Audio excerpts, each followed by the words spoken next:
the fate. This is the way. The truth is, I am Iron Man.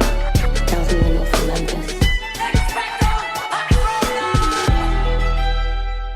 Hello, critics, non-critics, and friends. Welcome to the Film Optix podcast, where we take a glance into blockbusters, indie films, and everything in between. I'm your host, Christian, and as always, I'm accompanied by my partner in film, Devin. And today, we're going to be giving our thoughts and insights on Season 2 of Marvel's What If. Now, it's been a few days since we've actually recorded something. Not even a few days. It's actually been a few weeks since we've recorded something. Technically, it's been a week since we released our last episode. We've been crazy busy with holiday cheer and, hanging out with friends and family. We are recording this on the last day of the year, December 31st, 2023. So we do apologize. We've been a little MIA these past few weeks, but can you really blame us? Because, it's the holiday cheer.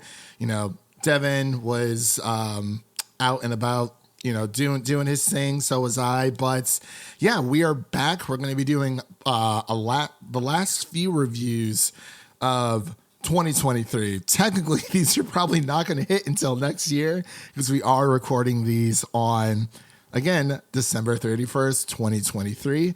But as I said, we're going to be covering our Marvel's What If Season 2 review now that all, 9 episodes that are out? 9 episodes. 9 episodes, which is super crazy to think about because they did it a little bit different this time.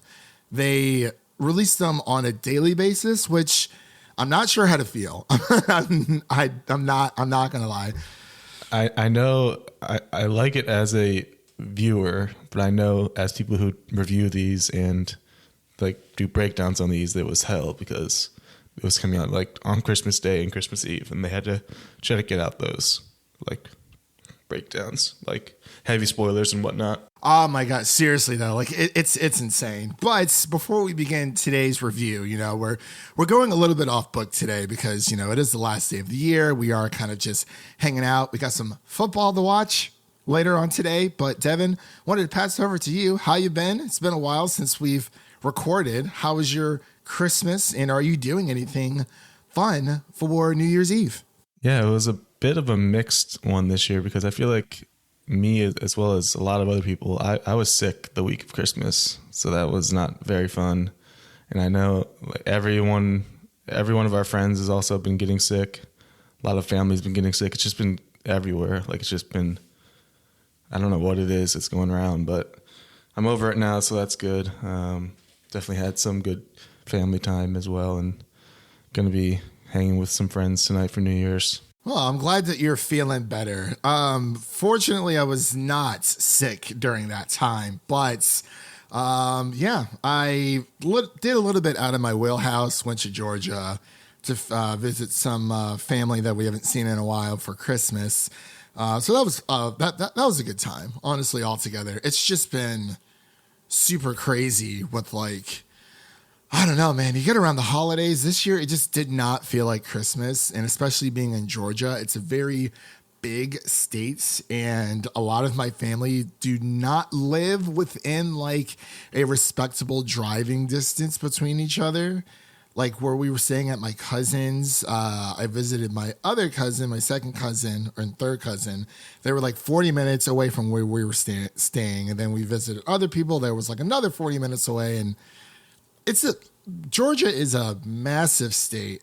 I don't know if I'll ever want to live there. We mainly went just, my mom's family lives there, but yeah, it was crazy. Did you stay in Ohio or did you go to PA for Christmas?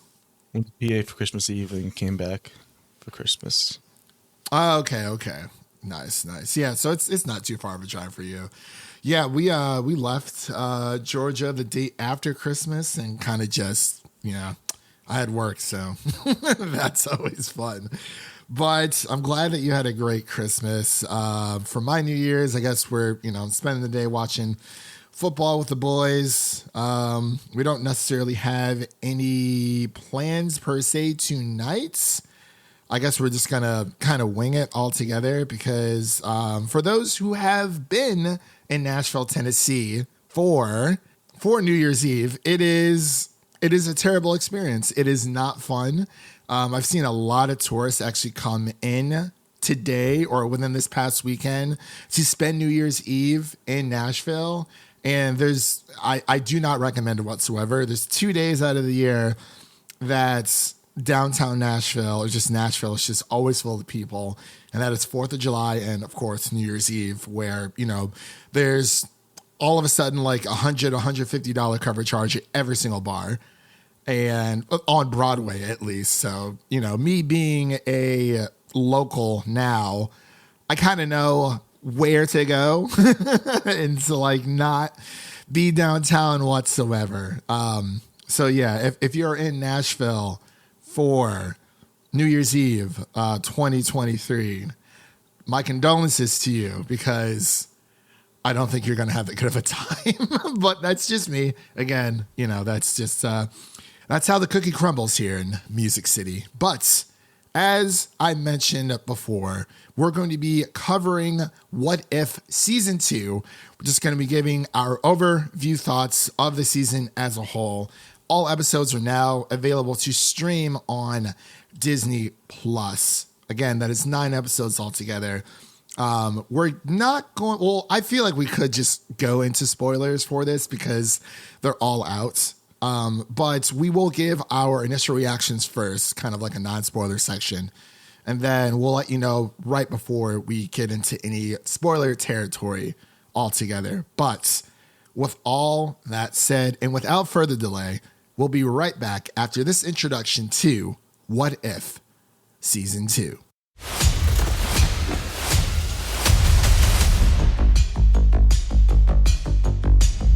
You thought the story was over, but it was only just beginning. I don't do sequels, normally. But things have gotten a little twisted in the multiverse. And we are back with our What If Season 2 review. This is, again, multiple episodes that tell a more serialized story, at least within Season 2, more so than Season 1. But if you're not familiar with What If, it explores pivotal moments from the Marvel Cinematic Universe and turns them on their head, leading the audience into uncharted territory. So if you are familiar with Season 1 of What If, you're pretty much all caught up to speed. Season 2 is bigger, better, and just overall more enjoyable, at least in my experience. But we're going to get into our initial reactions here. So I'm going to pass it over to Devin so he can give his initial reactions to What If Season 2. Yeah, going into this one, I think this one slipped under the radar a little bit as far as it being at the end of the year, near Christmas time. Everyone's busy, not watching many things, and it just kind of had that daily release schedule, which I do think was pretty interesting, and I think I enjoyed it overall because it just gave you something to look forward to every day throughout the week, throughout the 9 days. I think season 1 of What If definitely gets a lot of hate for unnecessary reasons. Not really sure why. I understand it might not be like one of the best MCU shows that's come out, but I think it's just kind of fun little What If episodes. Like, that's all this show really is, and I think season 2 expanded on it, and I think it is higher quality. I'm not sure. It feels like the visuals are better in season 2. I would need a side-by-side to see, but it feels like the colors are just popping better. I'm not sure if there's any real difference, but it just feels like it looks better in season 2. More of like the production has been, ramped up a little bit more. Yeah, it seems like the shading and just the colors overall just seem like they pop better, which definitely helps tell these stories and helps with the action and visuals. And I think overall this season has been an improvement over season 1.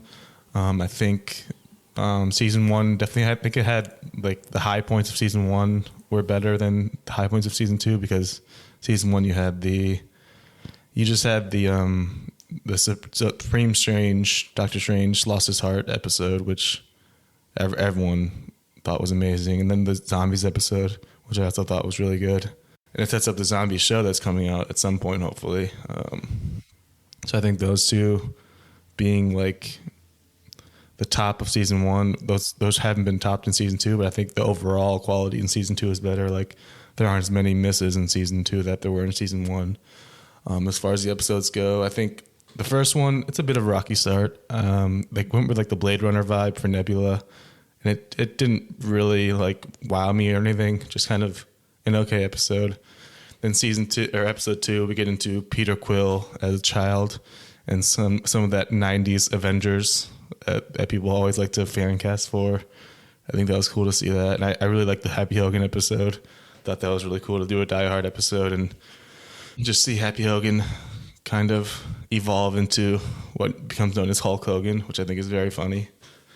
And then we get, I think episode 4 was originally in season 1, but then they pushed it back for some reason and it's here now. I remember hearing about that.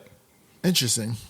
That was a great episode, though. Yeah. Yeah, it's just so cool to see Iron Man in any capacity, really. Like, obviously he is missed, and it's just cool to see him doing weird, crazy things. And I think the second half of season 2 is where things really pick up, and it's just banger after banger, really. Episodes 6 through 9, all of those are just like really, really well done and really interesting stories throughout.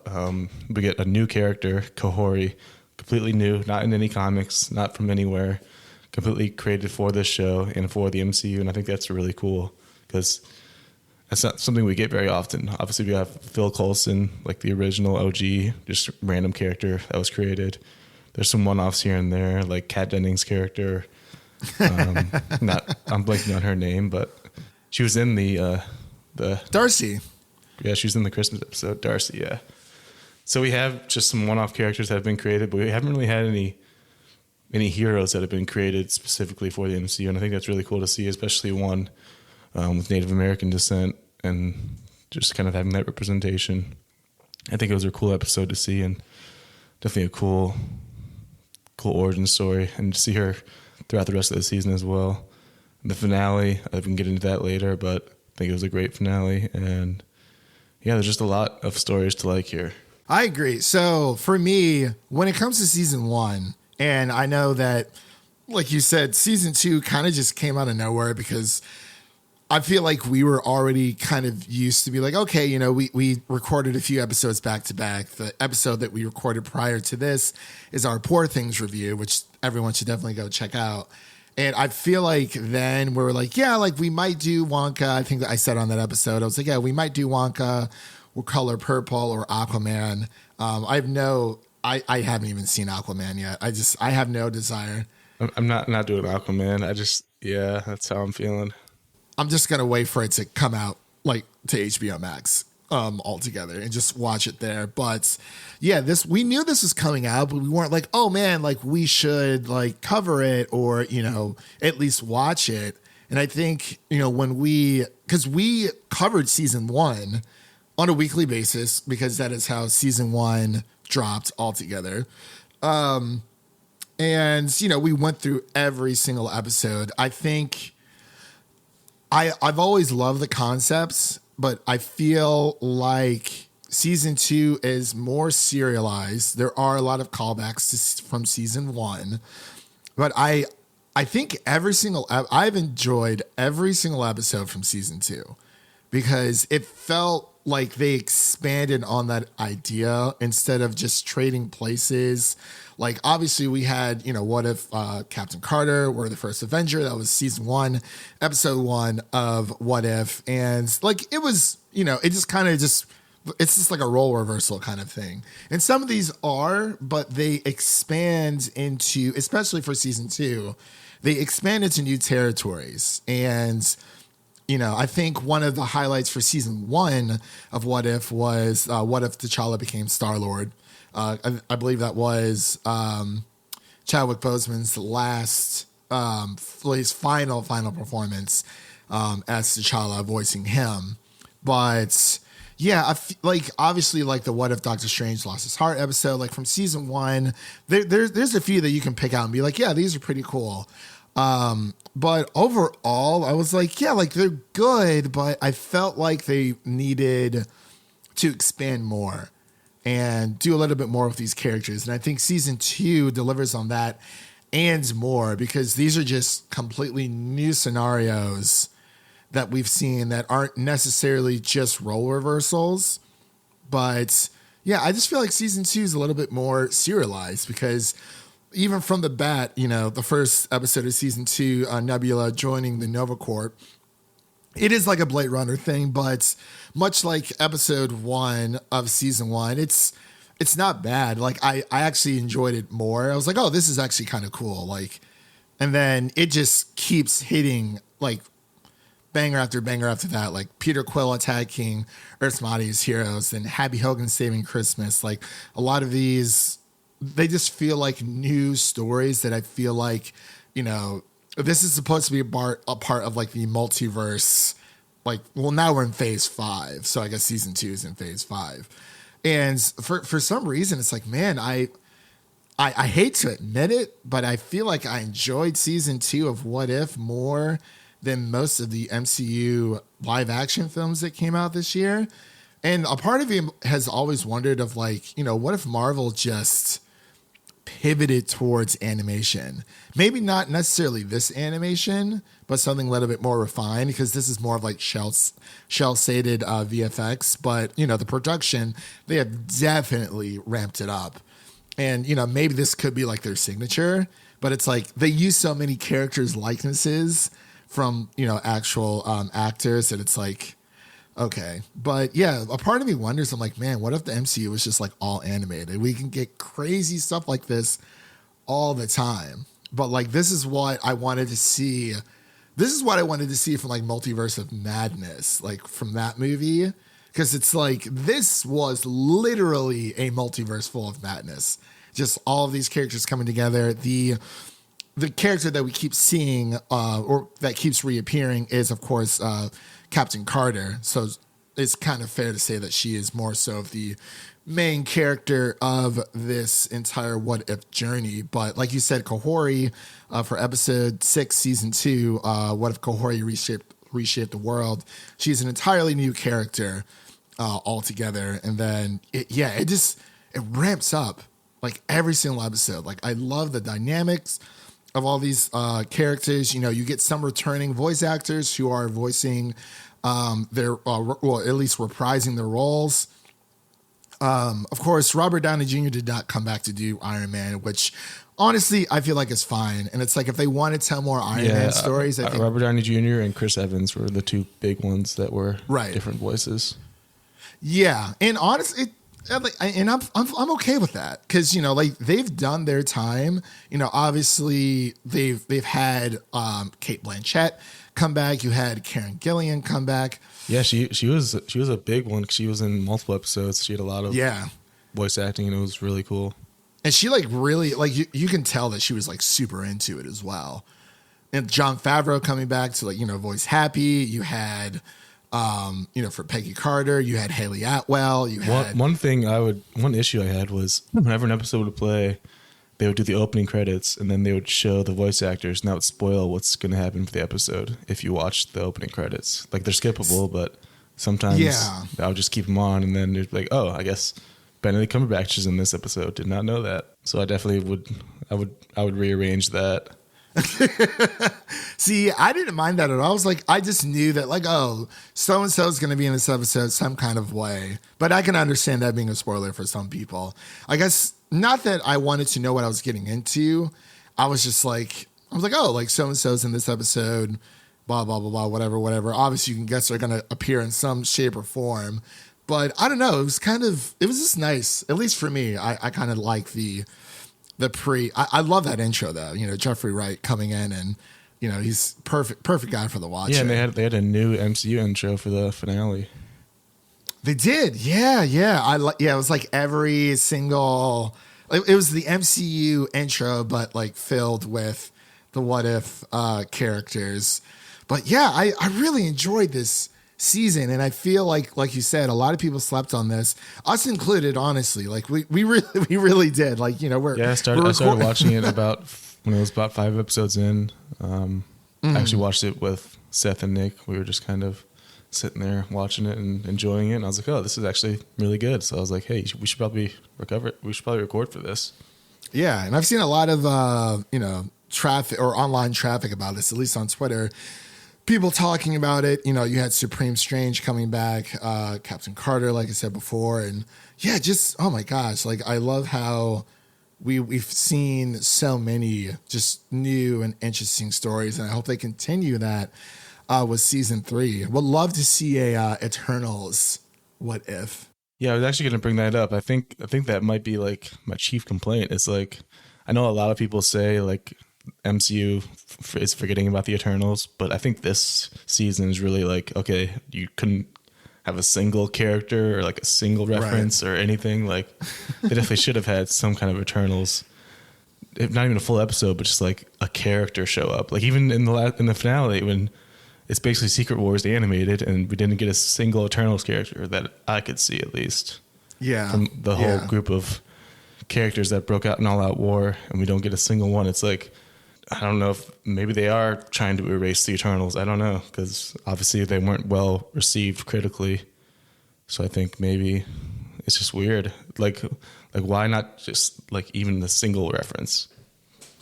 I'm wondering if the Eternals had to do something with Kang the Conqueror and everything that's happening with Jonathan Majors, maybe. But, we don't really know the roadmap, obviously. Unlike other studios. Because it was so cool to see them back in the Shang-Chi world. Like when Hela finds the 10 rings, like that was so cool to be back in that world, because it had been a while for that as well. And we hadn't been back there. We haven't heard about those characters really, but they could have done something like that for the Eternals and it would have been really cool too. I think so too. And I'm hoping they do for season 3. Because the episode season 2, episode 7, What If Hela Found the 10 Ring? That was a great episode. Yeah, I mean, who would have ever expected Hela to have a redemption arc like that?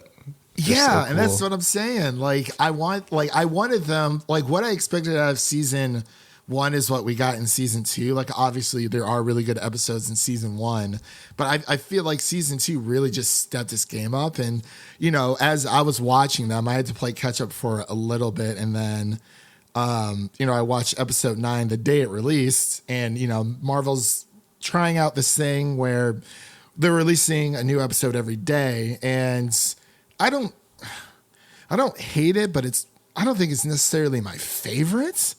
Because it's like, I feel like if there was a season that would have benefited weekly, would have been this. I feel like if they're going to keep this up, then, they're going to do it every single day, just like 9 days straight. I think it really was, they just wanted to get it out of the way because Echo is coming out like January 9th. So I just think they wanted to not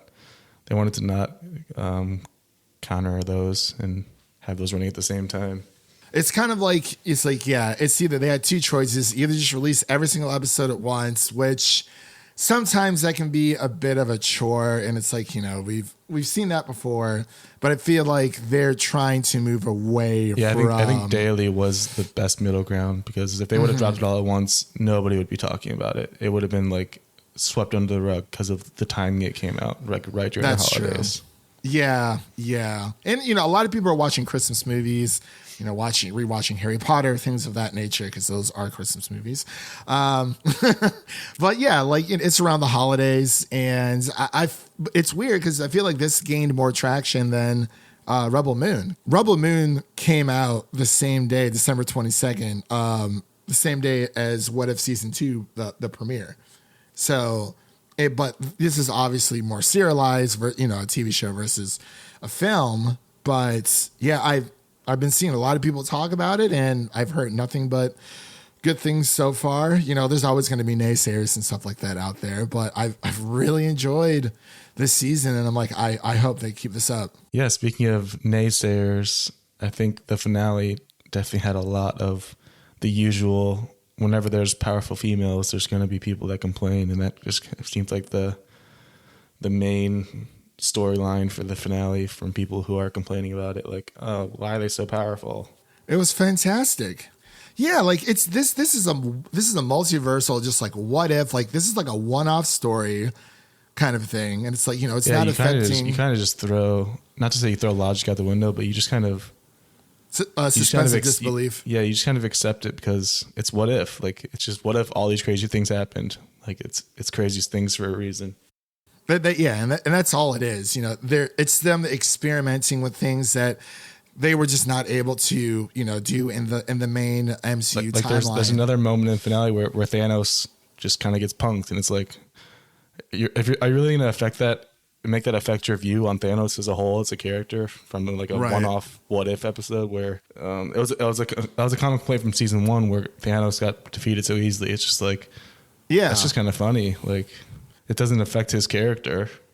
No, like technically Thanos got defeated 3 times within what if because season 1 episode 2, what if T'Challa became Star-Lord? He literally just talks reasoning to Thanos into not destroying half the universe. So I guess you can call that like a victory or a defeat on Thanos. And then it happened again in season 1 of What If, and then season 2, yeah, it happens again, and it's like, who cares? Like it's Thanos is not like yeah, he's a big bad, but it's like this is different. This is so you don't have to take it so seriously in this series. This is like thinking out of the box. Like everything here was just like, I love the creativity of what they were able to do. And I love the dynamic. That ends up in the finale where it's Peggy Carter, Captain Carter versus Strange Supreme, because they both have that common interest of a lost loved one and trying to bring them back or trying to reunite with them, and then kind of having that go against each other because Strange thinks that Captain Carter will be on his side because of that common ground that they have, but Captain Carter just can't get down like that. Yeah, exactly. And it's like, it is a little annoying where it's like, we've had Peggy Carter. I didn't watch Agents of S.H.I.E.L.D. I think she's in that. I can't really remember. But yeah. I feel like, she was in Multiverse of Madness. And it was cool to see her, but she didn't really do anything. And I think Haley Atwell even commented on that, saying that like she had to have been there for no more than like a few days, and then, on to the next thing, whatever. But it is like, it's cool that she's getting representation here, but like, I want to see like more of her as Captain Carter, like whether it is live action or animated. Like, I mean, there's just so much more you can do with animation. So it's like, none of this stuff would really be able to be pulled off if they went the live action routes. But I know it's just something to think about. I'm like, well, I don't know, maybe like if Marvel kind of just like pivoted more towards like animated stuff like this, like there's so much they could do, but I get the appeal, live action. I think they can just kind of keep it here for the most part, because they already have season 3 like planned and ready. They dropped a teaser for it the other day. Like they definitely have it pumping out now, and they have hopefully a good formula and a good system where they can have these animators, not crunched or anything, but definitely with some, because I think season 3 might be coming out 2024, so definitely sometime soon. Yeah, because it's been a while since we had season 1. I think that came out in that was 2021 when season 1 came out, and then season 3 just came out in 2023. But obviously, we had the writers and the actors strike that kind of pushed a lot of stuff back. But I'm glad that they were able to at least push this out by the end of the year. And I think you're right, Devin, when it comes to the perfect middle ground for all of this would have just been, let's just do a daily release, 9 days straight through, ends, the day before New Year's Eve, and then they can just focus on Echo. By the way, I wanted to ask you, I'm not sure if you noticed this on Disney Plus, there's like a Hulu section now, which is actually pretty cool. Like it's like in beta. Yeah, I know they've been merging more and more. I like that so much. I'm so I'm tired of like going between, we've talked about this and everything's just so fragmented when it comes to streaming, but I was like, man, like I'm just going to watch Only Murders in the Building and like probably just like Echo through Disney Plus, like through Hulu or wherever it's showing. Because I think they're doing the same thing with Percy Jackson. I think that's also on Hulu, if I'm not mistaken, which is very good. I'm not sure if you've been watching that, but it's good. It's great. I'm like, it's been really good so far. Like, that was surprising. Walker Scoville at it again. We love that kid. We love that kid. But yeah, let's get into our final thoughts and our ratings here. Devin, I'll pass it back over to you. I apologize. I've been hogging the mic this entire time. It's been a while since we've recorded. So yeah, what are your final thoughts and ratings for What If Season 2? Yeah, it's overall, like I mentioned before, I don't think it completely hit the high notes that Season 1 hit with the 2 standout episodes from Season 1. I don't think this one had episodes that were up to that level, but overall the quality is definitely improved for Season 2, both visually and story-wise. They were able to branch out into different types of stories and settings, and I think that was definitely a good improvement over Season 1. I'd say as far as the score goes, I'd probably give it like a solid 85 overall, like for every episode. Like definitely there's some that are weaker than others, obviously, but the second half really just keeps compounding and keeps improving and really ends it off with a bang. Yeah, so I would actually have to go with like a 95 out of 100 for this. It's like easily some of the best television we've seen this year. Luckily, we were able to watch it before the year's ends. But I think every single episode was just like it just improved on the last. Like just kept getting better and better and better. For me personally, there weren't like any low points. I definitely prefer Season 2 overall. Over Season 1, but Season 1 has its standout episodes for sure. The What If Doctor Strange Lost His Heart episode is definitely one that like really, really sticks out.